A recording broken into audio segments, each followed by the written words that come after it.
বিপদের নাম সাবোতাজ। কার কার বিপদ? কেন্দ্রীয় সরকারের বিপদ, রাজ্য সরকারের বিপদ।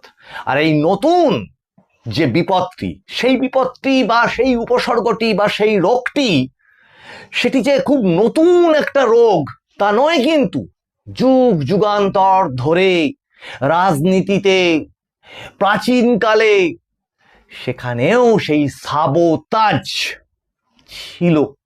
আর এখন সেই সাবোতাজই এক নতুন রূপ ধারণ করেছে।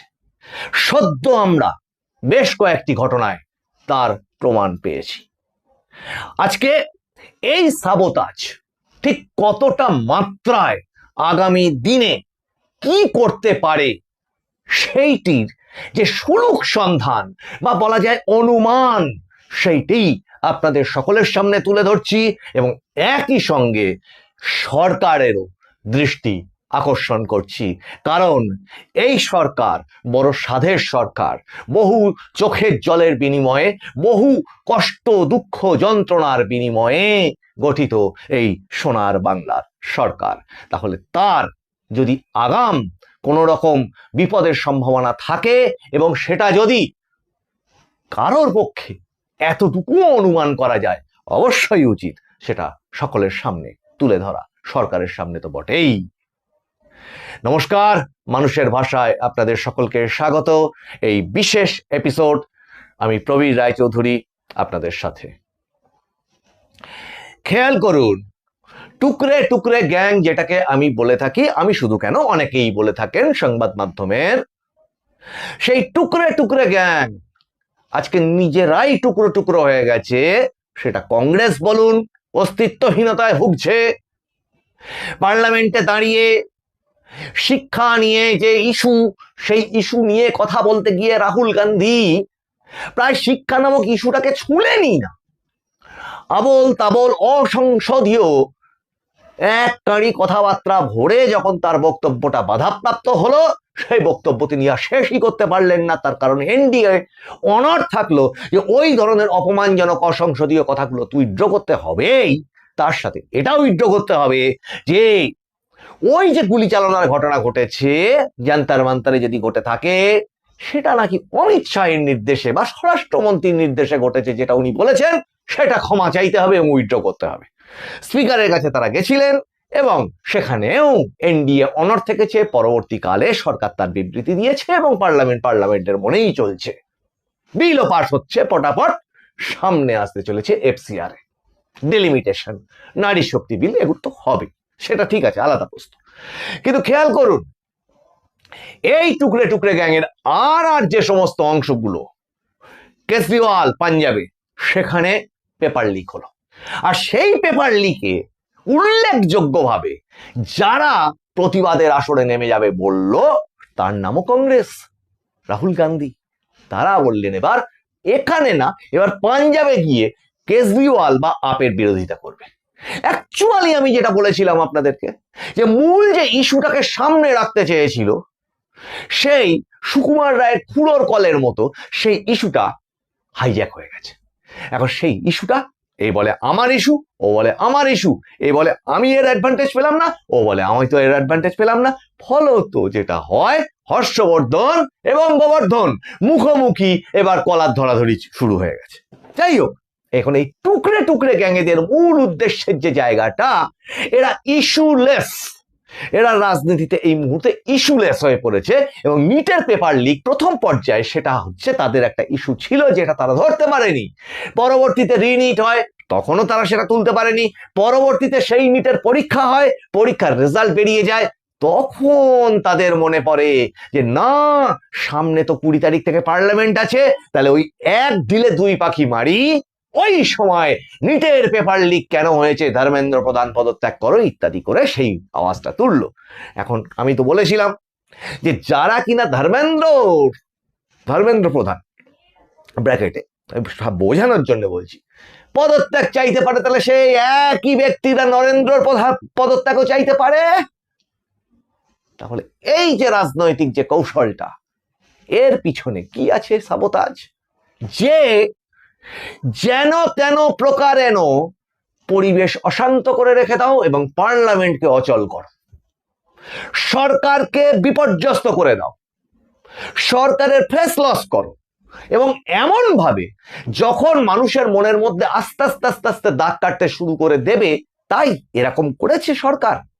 আর এই সমস্ত কিছু ঠান্ডা মাথায় কেন্দ্রীয় সরকার এবারকার মতো সেটা সামাল দিতে পেরেছে। কিন্তু এটা তো অস্বীকার করলে হবে না, জান্তার মান্তারে সোনাম ওয়াংচু যখন অনশনটা শুরু করলেন এবং অতদূর পর্যন্ত যখন অনশন চলছে, সুপ্রিম কোর্ট, হাইকোর্ট যখন তার স্বাস্থ্যের কথা জানিয়ে রায় দিল যে তাকে স্থানান্তরিত করবার হসপিটালে তার ইচ্ছা মতো ইত্যাদি, আস্তে আস্তে যখন পুরো এই টুকরে টুকরে গ্যাংটা ওখানে জমা হচ্ছে, সমস্ত আরশোলা পোকামাকড় সব জড়ো হচ্ছে এবং সেটা স্টুডেন্ট মুভমেন্ট না থেকে একটা অন্যরকম রূপ নিচ্ছে, তাহলে সেখানটায় তো বলতে হবে অবশ্যই ওই টুকরে টুকরে গ্যাংয়ের ভিতরকার কোনো সাবোতাজ অবশ্যই ছিল, যেখানে আগাম ভাবে সরকার কেন বুঝতে পারলো না যে ওই জায়গাটাতে ওই ঘটনাটা ঘটতে চলেছে, যেখানে মানে সামান্য দূরত্বেই হচ্ছে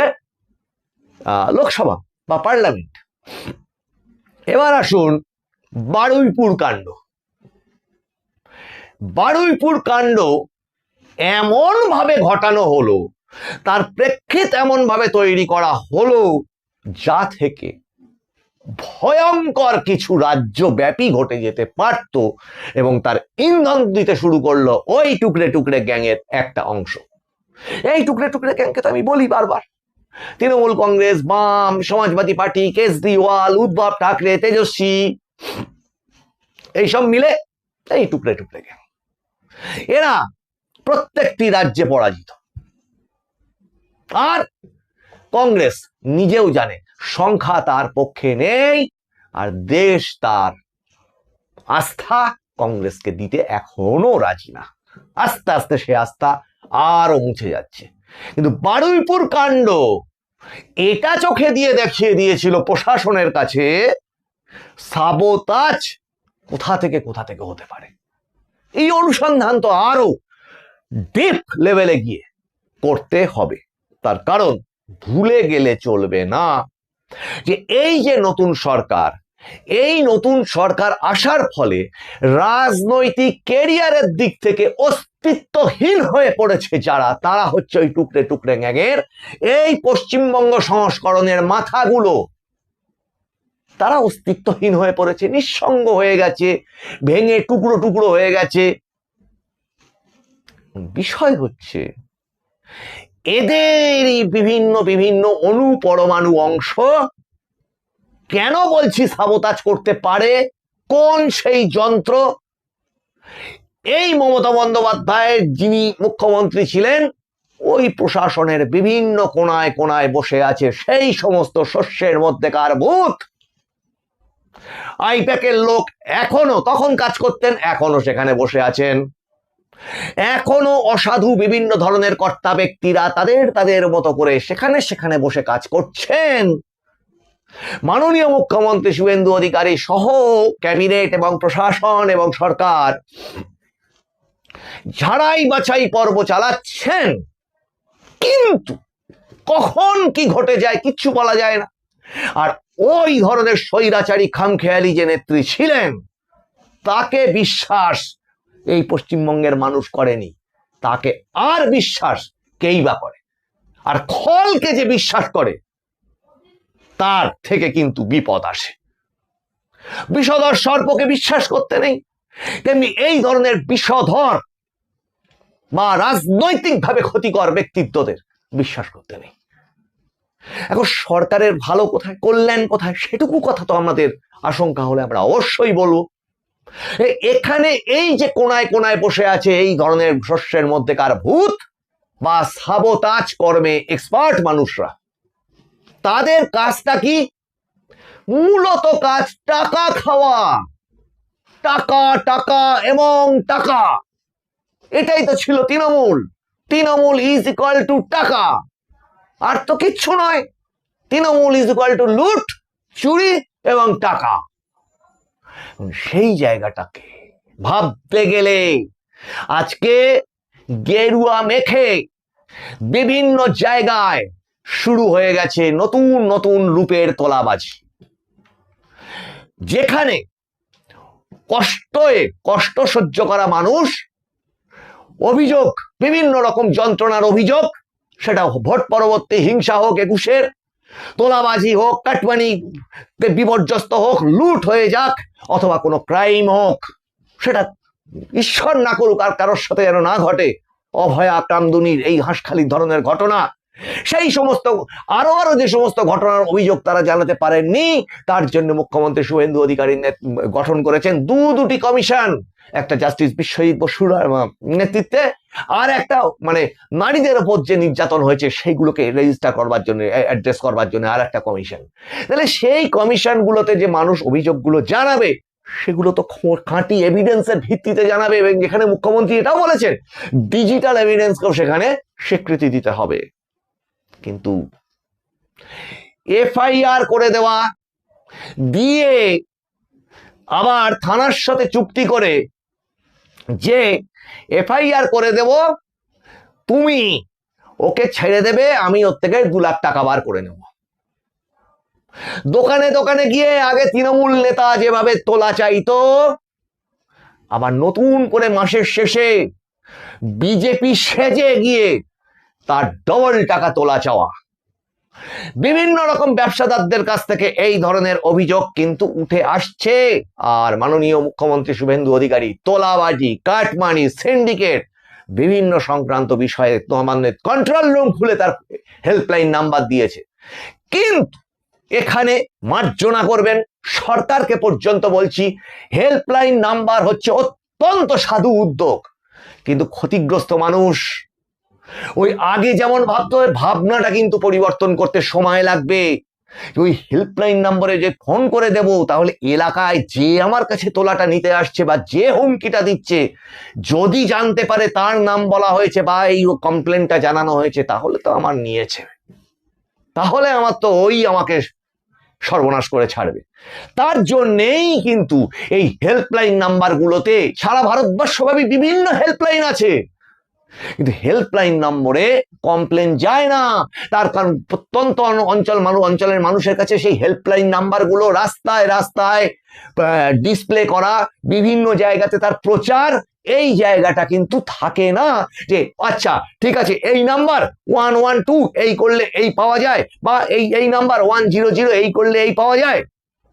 এই বোধের জায়গাটা গ্রামাঞ্চল কেন প্রত্যন্ত অঞ্চলের মানুষের কাছে সেটা পৌঁছয় না, ফলত সেই হেল্পলাইন গুলোতে কমপ্লেন যায় না। আর একটা অভিযোগ তো অবশ্যই ছিল অতীতে, যেটা এখনো পর্যন্ত এই সরকার নতুন তৈরি হয়েছে তাকে অবশ্যই অভিযোগ করা উচিত নয়। হেল্পলাইন বা এই ধরনের টোল ফ্রি নাম্বার গুলো বিভিন্ন রকম সরকারি পরিষেবার ক্ষেত্রে নানান ক্ষেত্রে দেখা যায়। এটার অনেকেই ভুক্তভোগী, যে ওই টোল ফ্রি নাম্বারে ফোন করলে অনেক সময় ফোনই পাওয়া যায় না, ফোন অকেজো হয়ে থাকে। কাস্টমার কেয়ার নাম্বারে ফোন করলে এই টেপো সেই টেপো, ওখান থেকে ওই কল যাও, এই ভাষা চুজ করো, অনেক খটোমটো ব্যাপারগুলো থাকে। তাহলে আগে শুভেন্দু অধিকারী মাননীয় মুখ্যমন্ত্রী তিনি সেটার জন্য যেটা করতে চাইছেন, সেটা পুলিশি সিস্টেমটাকে স্ট্রং করতে চাইছেন। ওই জায়গাটাই কিন্তু আসল জায়গা, যেখান থেকে এই পুরো জায়গাগুলোকে কন্ট্রোল করা যাবে, এই দুর্নীতিগুলোকে বন্ধ করা যাবে। তিনি দুর্নীতি দমন শাখা যে শক্তপোক্ত করেছেন তার প্রমাণ বীরভূম, লক্ষ লক্ষ কোটি কোটি টাকা সোনার বাঁট ওখানে যেমন উদ্ধার হলো, অতি অল্প হইল হিমশৈলের চূড়া মাত্র, গ্রামে গ্রামান্তরে ওরকম খোঁজ করলে বিশেষত বর্ডার অঞ্চলে আরো পাওয়া যাবে বলে সাধারণ মানুষ মনে করে।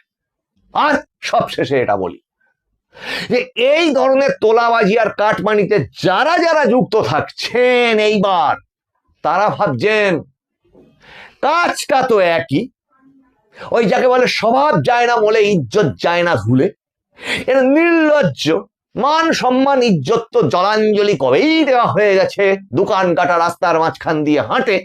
তাহলে সেটা এক সময় নয় সবুজ জামা পরে হাঁটতো, এখন গেরুয়া জামা পরে হাঁটবে।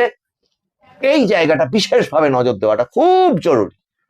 প্রথমত সাংগঠনিক স্তরকে অনেক বেশি শক্তিশালী করে তার সার্ভেলিয়েন্স, এই ধরনের দুর্নীতিগুলো কিন্তু সরকারকে অ্যাড্রেস করে এবং সেটা সরকারের পক্ষে অনেক সুবিধা হয় যদি সংগঠন সেটাকে দ্রুত সেখান থেকে অ্যাড্রেস করে। তাহলে এই কমিউনিকেশন লেভেলটা খুব স্পিডি হওয়ার দরকার এবং খুব স্বচ্ছ সুন্দর হওয়ার দরকার, যদিও সেটা আরো বেশি কয়েকটা লেয়ারে ভাগ থাকাটাও প্রয়োজন। আর এখন ইন্টেলিজেন্স, কেন্দ্রীয় ইন্টেলিজেন্স এবং রাজ্যের ইন্টেলিজেন্স তো একই এই মুহূর্তে, মানে একই হাত ধরাধরি করে চলার মতো। আর তার সাথে মুখ্যমন্ত্রী শুভেন্দু অধিকারী ঘোষণা করেছেন এনআইএ এর মতো এসআইএ, স্টেট ইনভেস্টিগেশন এজেন্সি চালু করবার কথা।